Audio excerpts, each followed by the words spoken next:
Fueled by Deathcast. We do a ton of testing to find out what works the best. So we're all about performance.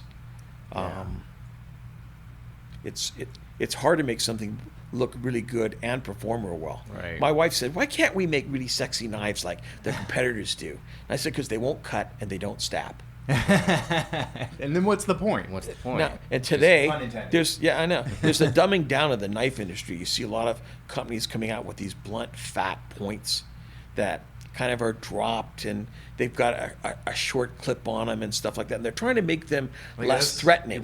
This is probably sacrilegious here, huh? Yeah, I mean that point there is like a mini cleaver, if you will, and you really can't stab with it. No, that's definitely not a stabbing tool. So, and yours isn't sharp enough to be a straight edge, and the handle's really slick. Yeah, it's kind of a pathetic knife, but I like the look of it, and it cuts. And that's what a lot of knives are today. It's about looks and feel over performance until you need to use it. Yeah, right. And now you're pissed. Yeah. Because that cool bitchin' little knife that you thought was so badass just folded up and cut your finger when you were in an emergency. Yeah, Right. People always ask me, "Well, Lynn, why do you carry such big knives?" Like, I'll pull this one out. I carry 3 of these all the time. Wow. I said, "Do you want me to save you with this or with this?" Right. If you're bound up and you're tied up and you're compromised in some way, your life's at stake, do you want me to pull out this and cut you free or that?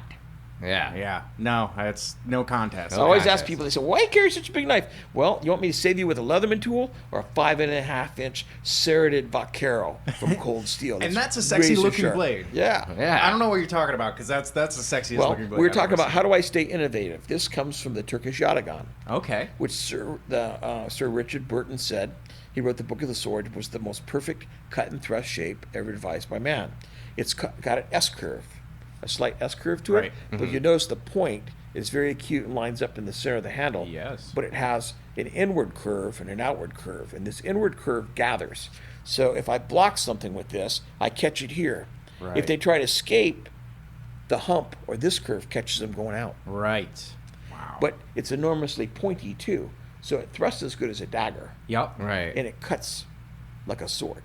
Yeah, I feel like there's a lot of things that will be forgotten, and you're kind of bringing them back up to light. They have been forgotten Yeah. because there's not that many people interested in performance today. Yeah. And this is what I want to give a shout out to the American Bladesmith Society in the early 80s and to Dan Ragney, a master smith. They caught my attention because they were interested in performing. And I thought, I want to be like that. Right. And that's why I came out with Sanmai knives and Sanmai steel, because I could come out with a laminated blade that would perform the feats that these custom bladesmiths were doing with their knives at a price that people could afford. Or you could put a knife in a vise and you could bend it 45 degrees, it doesn't break. And you could cut through a 1-inch rope with it with one swing. These are some of the things that these guys were pioneering in the early 80s. Yeah. And today, you're seeing kind of a dumbing down of performance. No one talks about it. I'm kind of pry in the knife industry because I'm interested in lock strength. Right. Super interested in it, because Yeah. when you think about it, this knife's on a hinge, right? Right. And the only thing stopping that razor sharp blade from slamming shut on your fingers Is that this lock. Yeah. And people don't think about that.